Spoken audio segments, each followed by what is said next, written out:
ঠিক ওই কথাগুলোই মহান আল্লাহ বললেন, ফালা তাকুল্লাহুমা উফিউ ওয়ালা তানহারহুমা। মহান আল্লাহ বললেন, না না না না না, আমি আল্লাহ পাক রব্বুল আলামিন বলছি, ফালা তাকুল্লাহুমা উফিল, মা বাপের প্রতি যেন শব্দটাও কখনো করবা না। ওয়ালা তানহারহুমা, মা বাপকে কখনোই ধমক দেবে না, কখনোই মেজাজ দেখাবে না, কখনো মা বাপের উপরে চোখ গরম করবে না, মাথা ঝাঁকি দিয়ে কথা বলবা না, চোখগুলোকে লাল করে পাকিয়ে মা বাপকে কখনোই দেখাবে না। আমি আল্লাহ পাক রব্বুল আলামিন এগুলোর প্রতি নিষেধাজ্ঞা আরোপ করলাম। ও বাবাজিরা ভাইরা, আমরা জানো বললাম আল্লাহ, তাহলে আমরা কেমনে কথা বলবো, কিভাবে মায়ের প্রতি আচরণ করব, কিভাবে আমরা মায়ের সাথে বাক্য বিনিময় করব, কিভাবে আমরা আমাদের আব্বাজিদের সঙ্গে বাক্য বিনিময় করব। আল্লাহ পাক রব্বুল আলামিন সঙ্গে সঙ্গে বলে দিলেন, আকুল্লাহুমা কওলান কারীমা।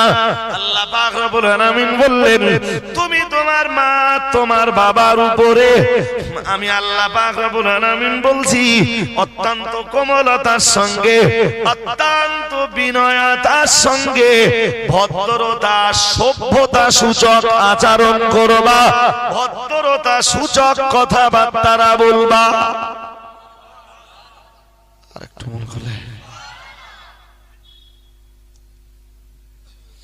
কখনো যদি মা বাবার কথাটা তোমার পছন্দ নাও হয়, এমন কথা বলো না তোমার মা আর বাপ তোমার উপরে কষ্ট পায়। এন তো ভাই গালি, মা বাবারে গাইল দিচ্ছে এরকম ছেলে পিলে বেলে বেলে কথা বলতেছেন না কেন? হ্যাঁ, তো কোন সন্তান যদি মা বাপের গালি দেয়, এটা মুখস্থ করতে করতে বাড়ি যান। কোন সন্তান যদি মা বাবারে গাইল দেয়, তো ওই সন্তানের জন্য মা বাপের বদদোয়া করার লাগে না, অটো সিস্টেমে ওই সন্তানের উপরে গজব নাযিল হয়।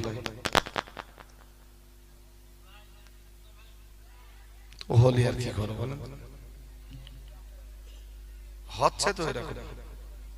যাক যাক, এই সময় ভাই নষ্ট করা যাবে না।